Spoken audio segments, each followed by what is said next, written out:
ठंड में छत पर सोने वाला गांव। पायल शाम का खाना रसोई में बना रही थी और गुस्से में साथ में बड़बड़ा भी रही थी। पता नहीं इन लोगों को क्या दिक्कत है, एक बात भी समझ में नहीं आती है, हमेशा बस अपनी ही मनमर्जी करनी होती है। अरे फिर हमारा इस घर में रहने का फायदा ही क्या है जब हमारी मर्जी का कुछ चलता ही नहीं है। एक तो इतनी ठंड है, फिर भी इन्हें समझ में नहीं आता। आखिर पायल इतनी ज्यादा गुस्से में क्यों थी, जानने के लिए जरा कहानी में आगे बढ़ते हैं। पायल खाना बनाकर सबको परोसती है। सभी टेबल पर बैठकर साथ में खाना खा रहे थे। चलो चलो, खाना तो खत्म होने वाला है, अब खाना खाते ही सब जल्दी से ऊपर पहुंच जाओ, सोने की तैयारी शुरू करो, आज वैसे ही पहले बहुत देर हो गई है। हाँ मम्मी, चिंता मत करो, बस अभी खाना खाकर ऊपर बिस्तर लगा देंगे, मैं और भाभी दोनों मिलकर। ठीक है, पहले हम ऊपर चले जाते हैं, उसके बाद तुम दोनों बिस्तर लेकर ऊपर आ जाना। हाँ जरूर, यही काम रह गया है ना मुझे तो। सभी खाना खा लेते हैं और उसके बाद पायल और रिया दोनों मिलकर छत पर जाकर बिस्तर लगाने लगती हैं। दोनों बिस्तर बिछा ही रही थी, तभी वहां सामने वाली छत पर, जो उनकी दीवार से बिल्कुल दीवार सटी हुई थी, उनकी पड़ोसन बहू भी वहां पर बिस्तर बिछा रही थी। और पायल, घर का सारा काम खत्म हो गया? हाँ, सबने खाना पीना खा लिया है, अभी सबका बिस्तर लगा दूंगी, सब लेट जाएंगे, उसके बाद बस बर्तन धोने बचे हैं, जाकर वही धोऊंगी। एक तो इतनी ठंडी ठंडी हवा चल रही है और ठंड में रात को बर्तन धोना बड़ा मुसीबत होता है। इसलिए सर्दी में मैं तो पहले ही काम खत्म कर लेती हूँ, उसके बाद काम करने का मन ही नहीं करता, वो भी ठंडे पानी से। तभी वहाँ पर पायल और नेहा के ससुराल वाले ऊपर आ जाते हैं। अरे शीला आ गई, आज तो तू भी जल्दी छत पर आ गई, लेकिन आज तो बहुत ही ठंडी हवा चल रही है, बड़ी ठंड है, मैं इसीलिए मोटी रजाई लेकर आई हूँ। हाँ सच में बहुत ठंडी हवा चल रही है, हमने भी मोटे कंबल और रजाई निकाल ली है, अब सर्दी बढ़ेगी और मैंने सोचा तेरे और सरला दोनों के साथ मिलकर आज गप्पे लड़ाऊंगी, इसलिए मैं छत पर जल्दी आई। आज मेरे पास तुम्हें बताने के लिए बहुत धमाकेदार खबर है। क्या कहा, सच में? बता फिर तो जल्दी। अरे रुक जा, एक बार सरला को भी छत पर आने दे, वो भी बस आती ही होगी, तब तक मैं अपनी बहू से गर्मा गर्म चाय मंगवा लेती हूँ, छत पर ठंडी ठंडी हवा में चाय पीने का मजा आएगा। दरअसल ये गांव जहाँ पर हर किसी को छत पर सोने की आदत थी, पूरा गांव ही छत पर सोता था। उन सभी को छत पर खुली हवा में सोना बहुत अच्छा लगता था।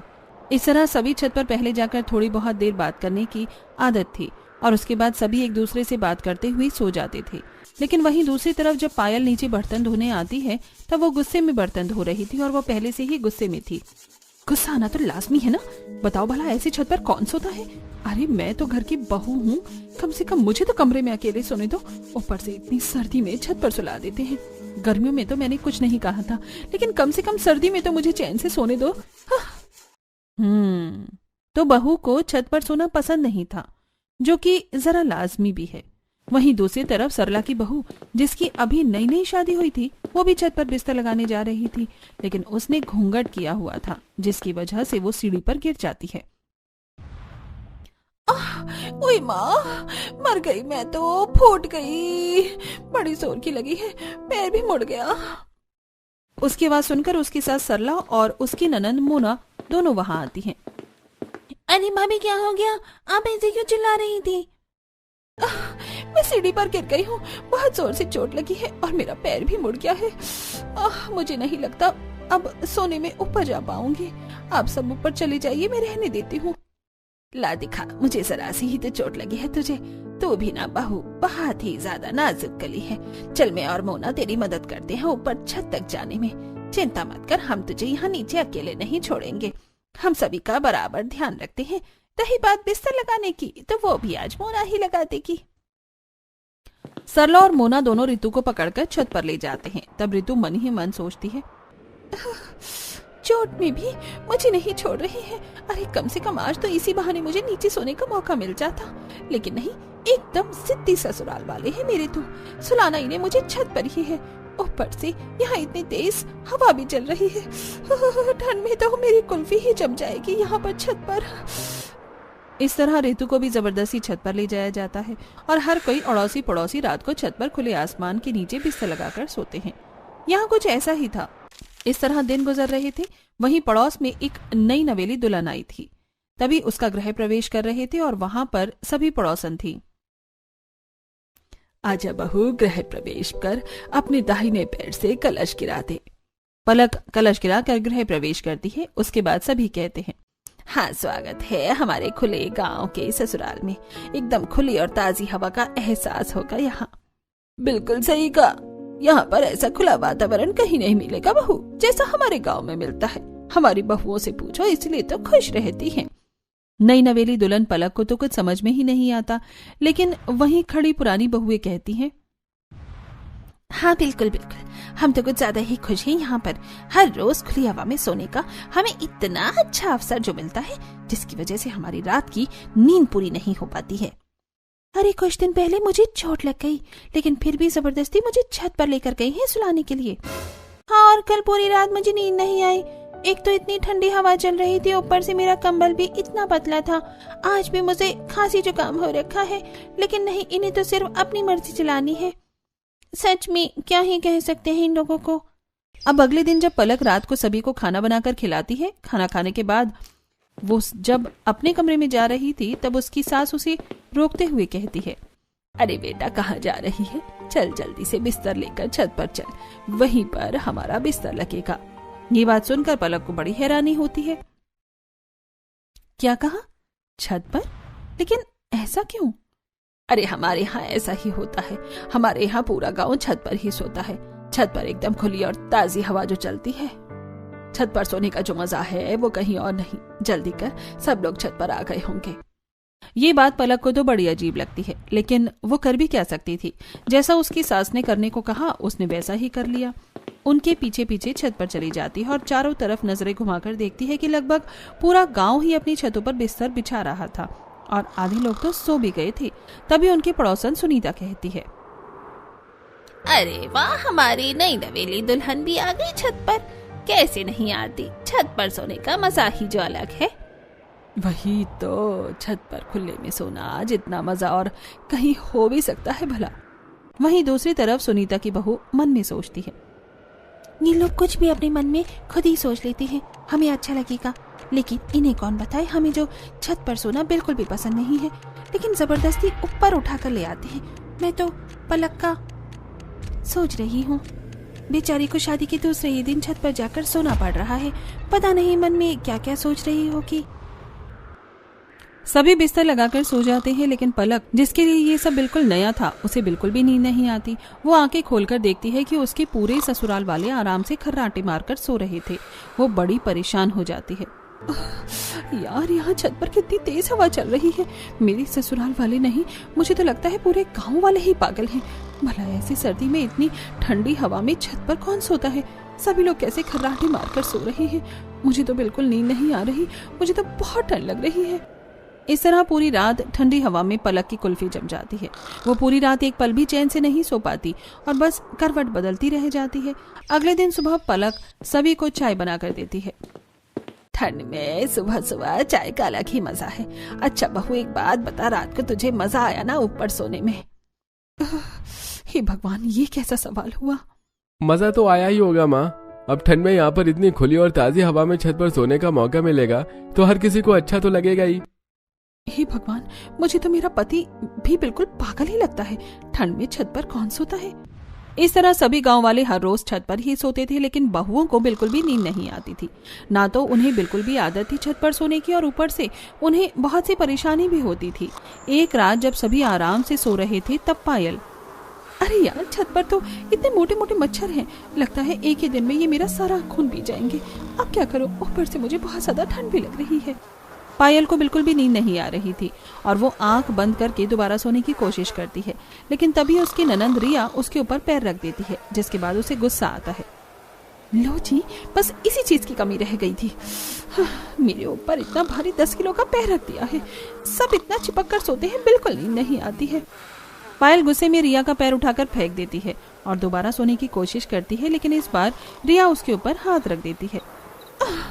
कौन सी मनहूस घड़ी में मैं आकर इस गांव के ससुराल में फंस गई हूँ। सिर्फ इस ससुराल में नहीं, इस गांव के किसी भी ससुराल में आना बेवकूफी है। इस बार पायल उसका हाथ हटाती है और उसके बाद वो उठकर टहलने के लिए छत के दूसरे कोने पर जाती है।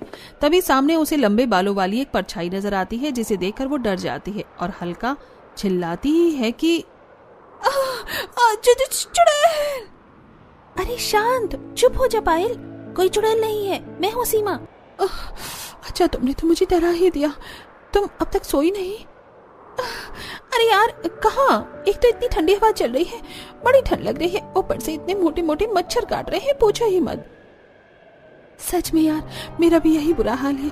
एक तो मेरे ससुराल वाले इतना चिपक कर सोते हैं, मुझे जगह ही नहीं मिलती। ऊपर से इतनी ठंड में छत पर सोना पड़ रहा है जहाँ बिल्कुल भी नींद नहीं आती। सर्दी में तो इंसान को ज्यादा सोना चाहिए और हमें तो ढंग से रात को भी सोने को नहीं मिल रहा। सच में यार कहाँ फंस गए हम। इस तरह दिन गुजर रहे थे और उन्हें जबरदस्ती छत पर सोना पड़ रहा था। कुछ दिन बाद गली के कोने पर सभी पड़ोसनी इकट्ठा होती हैं। सभी साथ मिलकर बाजार में सब्जी लेने जा रही थी। क्या हाल है तुम सबका? क्या ही हाल हो सकता है, बद से बदतर हो रहा है। पूरी पूरी रात नींद नहीं आती, बस करवट बदलते रह जाते हैं। इतनी ठंड में ऊपर से जुकाम भी हो गया है। सच में इतनी ठंड में ढंग से सोने को भी नहीं मिलता है। देखो तो जरा हमारी हालत को, जीते जागते ज़ॉम्बी लग रहे हैं। सच में मेरी तो कुछ ही दिनों में हालत खराब हो गई है। आप सब तो फिर भी बहुत पहले से यहाँ पर रह रहे हैं, इतना समय कैसे झेला? सच में बस झेलना पड़ रहा है, लेकिन अब मैं बहुत परेशान हो गई हूँ। बस बहुत हो गया। आज मैं अपने ससुराल वालों से इस बारे में बात जरूर करके रहूंगी।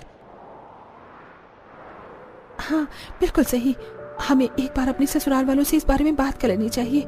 हालांकि वो हर बार मना करते हैं, लेकिन हमारी हालत तो देखो, तबीयत भी कितनी खराब हो रही है, ऊपर से ठंडी हवा में सोने में। इस तरह गांव की सभी बहुएं अपने ससुराल वालों से बात करने की ठानती हैं। सभी जब सब्जी लेकर घर आती हैं पायल के घर।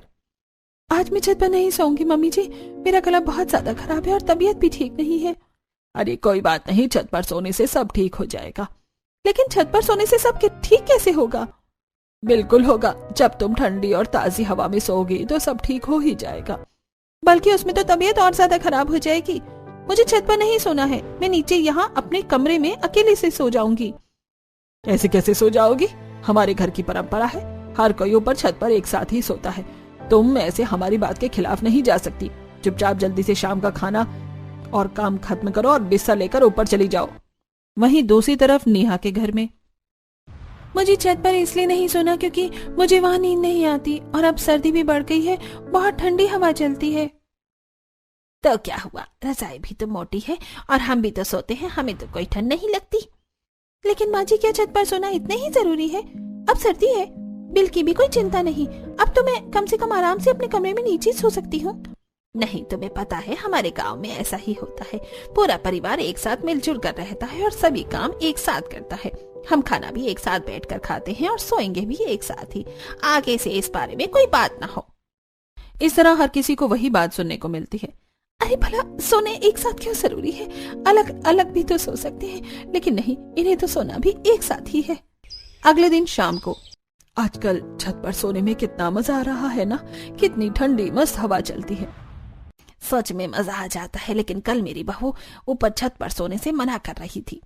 अरे मेरी बहू भी मना कर रही थी, मैंने तो डांट दिया। हाँ मैंने भी वही डांट दिया। बताओ, उन्हें तो कुछ पता ही नहीं है कि छत पर सोना कितना अच्छा होता है। हाँ मेरी नई नवेली बहू भी कल मना कर रही थी, लेकिन मैंने उसे भी समझाया कि ऊपर खुली और ताजी हवा में सोना कितना अच्छा होता है। एक तरफ बहुओं का अलग मत था और दूसरी तरफ सास का अलग, लेकिन अंतिम फैसला तो सास का ही चलना था। जब सीधे तरीके से बात करने पर काम नहीं चला, तब सभी बहुएं फैसला करती हैं। कहते हैं जब घी सीधी उंगली से ना निकले तो उंगली टेढ़ी करनी पड़ती है। तो दीदी चम्मच से घी निकाल लो। अरे पलक, ये कहावत है। बात यह है कि हम आखिर क्या ऐसा कर सकते हैं जिससे हमारे ससुराल वाले छत पर सोना छोड़ दें? क्यों ना हम अपनी ससुराल वालों को डराने की कोशिश करें। हम रात को फोन में नकली चुड़ैल की आवाज लगा देते हैं, तो उन्हें लगेगा कि गांव में कोई भूत का साया है, जिसके बाद सभी छत पर जाकर सोना छोड़ देंगे। आइडिया तो अच्छा लग रहा है। बस उसी रात वो सब अपना प्लान शुरू कर देती हैं। सभी छत पर बिस्तर लगा ही रही थी, तब पायल, ऋतु, नेहा, सीमा और पलक एक दूसरे से इशारे में बात कर रही थी और सभी के सोने पर सही समय का इंतजार कर रही थी। जब सभी सो जाते हैं तो वो अपने अपने फोन में चुड़ैल की नकली आवाज लगा देती हैं और थोड़ी देर बाद, अरे मेरे ससुराल वाले उठ क्यों नहीं रहे हैं? ये तो आराम से घोड़े बेच कर सो रहे हैं। वहीं दूसरी तरफ, मैं तो ठंड में जम जाऊंगी। इतनी देर से ठंड में इंतजार कर रही हूँ कि कोई तो डर कर चिल्लाएगा, लेकिन यहाँ सभी आराम से खर्राटे मारकर सो रहे हैं। धत तेरे की, मेरा ये प्लान तो फेल हो गया। प्लान फेल होने के बाद लगता है हमें हर रोज छत पर ही सोना पड़ेगा।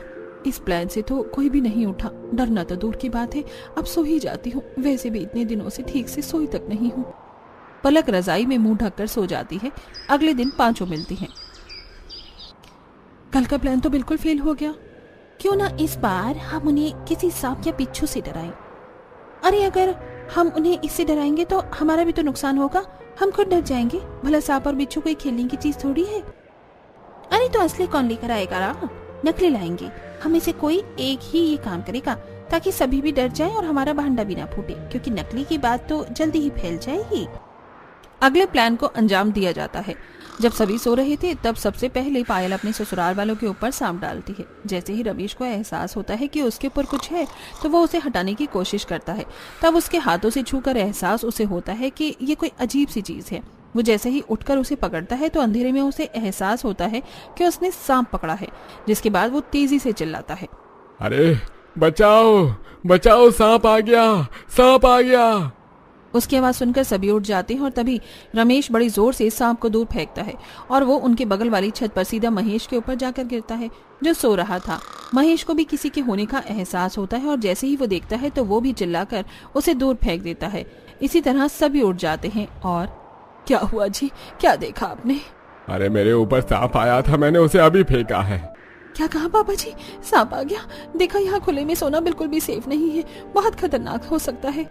वहीं बगल वाली छत से महेश भी डरते हुए कहता है, अरे मेरे ऊपर भी सांप आ गया था, मैंने अभी दूर फेंका है। ये तो बहुत खतरनाक बात है, अचानक से यहाँ सांप कैसे आ गया? देखो वो कोने में पड़ा है, हमें लाइट जलाकर देखना चाहिए, उसे भगाना चाहिए, नहीं तो खतरनाक हो सकता है। वो सब लाइट जलाकर देखते हैं तो उन्हें पता चलता है कि वो तो नकली सांप था। इसके बाद उन सबको गुस्सा आ जाता है। ऐसा मजाक करते हुए किसी को शर्म नहीं आती? किसने किया है हमारे साथ ऐसा भद्दा मजाक? अरे सच में ये तो बहुत गलत बात है, किसी को ऐसा नहीं करना चाहिए। बताओ कितनी ज्यादा गलत बात है। अगर हमें पता चल गया ना ऐसा मजाक किसने किया है तो हम उसे छोड़ेंगे नहीं। सोते हुए भी कोई किसी को डराना अच्छी बात है क्या? उन पांचों को जब एहसास होता है कि उनका भांडा फूट गया है तब सभी नर्वस होती हुई कहती हैं, सच में आंटी जी आप बिल्कुल सही कह रही हैं। जिसने भी ऐसा मजाक किया है बहुत गलत किया है। हाँ बिल्कुल सही किया। भला ऐसे सब करना भी शोभा देता है क्या? वही तो बहुत गलत बात थी। ये तो शुक्र है कि असली सांप नहीं था, लेकिन अगर असली सांप छत पर आ जाता तो कितना गलत हो जाता। हमें ऐसे बाहर खुले में नहीं सोना चाहिए, थोड़ा सावधानी रखनी चाहिए। हाँ चलो, शुक्र था कि यह असली सांप नहीं था और असली सांप आएगा भी नहीं। चिंता मत करो, हम इतने सालों से छत पर सो रहे हैं, आज तक ऐसा कुछ भी नहीं हुआ। बस किसी मूर्ख इंसान ने नकली सांप फेंक कर भद्दा मजाक किया है। यहाँ असली सांप वगैरह कुछ भी नहीं आने वाला, सब आराम से सो जाओ। इस तरह सभी अगल बगल में छत पर एक दूसरे को समझाकर और बात करते हुए वापस से सो जाते हैं। फिर से पायल भीड़ में सोते हुए सोचती है, अब इतनी ठंड में छत पर ही सोना होगा। हे भगवान, मेरा तो दूसरा प्लान भी फेल हो गया। मुझे तो लगता है बुढ़ापे तक मुझे छत पर ही सोना होगा। तभी रिया अपना पर पायल पैर रख देती है। हाँ बस इसकी और कमी बाकी थी। इस तरह उन सभी ने अब हार मान ली और उनके ससुराल वाले यानी पूरा ही गांव छत पर सोना नहीं छोड़ सकता था। लेकिन वहीं दूसरी तरफ हर किसी की अब तबीयत कुछ ज्यादा ही खराब हो रही थी। अरे मुझे तो इतनी ज्यादा खांसी हो रही है, समझ नहीं आ रहा क्या हो रहा है। अरे मुझे खुद खांसी जुकाम हो रहा है, पता नहीं क्या है। गांव में लगभग सभी को एहसास हो रहा है। आप मेरी बात मानिए चाहे मत मानिए, लेकिन ये सब ऊपर छत पर सोने की वजह से ही हो रहा है। इतनी ठंडी हवा में हम छत पर सोएंगे तो तबीयत खराब होगी ही। नहीं, हम हर साल सर्दी में छत पर ही सोते थे, लेकिन पहले तो कभी ऐसा नहीं हुआ। हवा की वजह से ऐसा नहीं हो रहा है और थोड़ा बहुत तो हर सर्दी में होता ही है। इसकी वजह से हम खुली ताजी हवा में सोना कैसे छोड़ सकते हैं। वहीं दूसरी तरफ सीमा के घर में सबकी हालत खराब थी। अरे मुझे तो बुखार भी हो गया है, पता नहीं कैसा सर्दी का मौसम आता है, हर बार बीमार करके जाता है। मैं कह रही हूँ सब ऊपर छत पर ठंडी हवा में सोने से हो रहा है। ऐसा नहीं है, हम इतने समय से छत पर सो रहे हैं और मैं भी तो छत पर सोता हूँ, लेकिन मैं तो बिल्कुल ठीक हूँ, मुझे कुछ नहीं हुआ। सीमा की सास की तबीयत तो खराब ही थी, लेकिन उसके बच्चे की भी तबीयत खराब हो रही थी। फिर भी कोई समझने को तैयार नहीं था। बेटा ये बुखार की दवाई पी लो वरना तबीयत ज्यादा खराब हो जाएगी। नहीं मम्मी, दवाई बहुत ज्यादा कड़वी है, मुझे पसंद नहीं है। मैं जानती हूँ बेटा, दवाई कड़वी है, लेकिन तुम्हें दवाई तो पीनी ही होगी, वरना तुम ठीक कैसे होगे। अच्छा चलो दवाई पी लो, फिर मैं तुम्हें बहुत टेस्टी चीज खिलाऊंगी। जैसे तैसे करके बच्चे को समझाकर सीमा दवाई पिलाती है। सबकी तबीयत खराब थी, लेकिन फिर भी कोई भी छत पर सोना नहीं छोड़ रहा था। कुछ दिन बाद सभी के टेस्ट करवाए जाते हैं और लगभग काफी ही लोगों की तबीयत ज्यादा खराब थी। जब गांव का डॉक्टर ये रिपोर्ट देखता है तो वो अपने जूनियर डॉक्टर के साथ गांव में कैंपेन के लिए जाता है। वहां पर वो सरपंच के साथ मिलकर सभी गांव वालों को इकट्ठा करते हैं। तो बताइए डॉक्टर साहब, ऐसी कौन सी बात है जो आप हम सभी गांव वालों से करना चाहते हैं और जो बहुत जरूरी है? क्या कोई समस्या है? हाँ सरपंच, बिल्कुल बहुत बड़ी समस्या है जो इस गांव में हवा चल रही है। ये बात सुनकर एक बार को सभी गांव वाले घबरा जाते हैं। लेकिन ऐसा क्या है जिसकी वजह से सभी गांव वालों को खतरा है? मैं आप सभी को समझाता हूँ। देखिए, आप सभी बहुत समय से ही छत पर सो रहे हैं, जो कि बहुत अच्छी बात है। हमें ऐसा करना चाहिए। छत पर ठंडी और ताजी हवा में सोने पर हमारा शरीर मजबूत होता है और इम्यूनिटी सिस्टम भी अच्छा होता है। अरे बिल्कुल सही कहा डॉक्टर आपने, इसीलिए तो हम सभी पूरा गांव मिलकर छत पर रात को सोते हैं। वहीं दूसरी तरफ बहू वाला ग्रुप, ये डॉक्टर सटिया गया है क्या? हमारी मुसीबत कम करने की बजाय बढ़ा रहा है। डॉक्टर आगे अपनी बात कहते हैं। हाँ बिल्कुल, हमारे पूर्वज भी पहले छत पर सोते थे, क्योंकि पहले बहुत सारे पेड़ पौधे होते थे, खुली हवा होती थी। पहले इतनी गाड़ियां और टेक्नोलॉजी भी नहीं थी, लेकिन अब धीरे धीरे जमाना बदलने लगा है, टेक्नोलॉजी होने लगी है। अब घर में हर फ्रिज, एसी, टीवी और बहुत सी बाइक और गाड़ियां भी हैं, जिसकी वजह से हवा दिन ब दिन दूषित होती जा रही है। खासकर सर्दियों के मौसम में, जिस समय पराली भी बहुत ज्यादा जलती है, जो कि पॉल्यूशन का बहुत बड़ा कारण है। अरे बिल्कुल सही कहा आपने, लेकिन इन सब बातों का क्या तात्पर्य है? इन सभी बातों का तात्पर्य है कि अब जो आज की हवा है वो पहले के जमाने की तरह बिल्कुल शुद्ध और ताजी नहीं रही, जिसकी वजह से हमारे शरीर में बहुत गंदी हवा जाती है। दिन में तो हमारी मजबूरी होती है घर के बाहर जाकर खेतों में काम करना या हमारा नौकरी करना, लेकिन रात को आप सभी की ऐसी कौन सी मजबूरी है जो आप सब छत पर सोकर इतनी गंदी हवा को अपने शरीर के अंदर लेकर जा रहे हैं? रात को तो हमारा शरीर रेस्ट करता है, सारी गंदी हवा को बाहर निकालता है, लेकिन आप सभी उसे रेस्ट देने के बजाय वही गंदी पोल्यूशन वाली हवा में सोकर अपने शरीर को और दूषित कर रहे हैं। ये बात सुनकर सभी गांव वाले हैरान हो जाते हैं और समझने की कोशिश करते हैं कि आखिर डॉक्टर सच में उनसे क्या कहना चाह रहे थे। देखिए, इसीलिए आधे से ज्यादा गांव बीमार हो रहा है। हर किसी को खांसी, जुकाम, गला खराब हो रहा है, ये सब पोल्यूशन की वजह से। जब मैंने आप सभी की रिपोर्ट को चेक किया और मुझे इसका कारण पता चला, तो मैंने जल्दी से फैसला किया कि आप सभी को इस बारे में बताया जाए। देखिए, ये सोच अच्छी है कि खुली और ताजी हवा में सोना चाहिए, लेकिन आजकल वो खुली और ताजी हवा है कहाँ?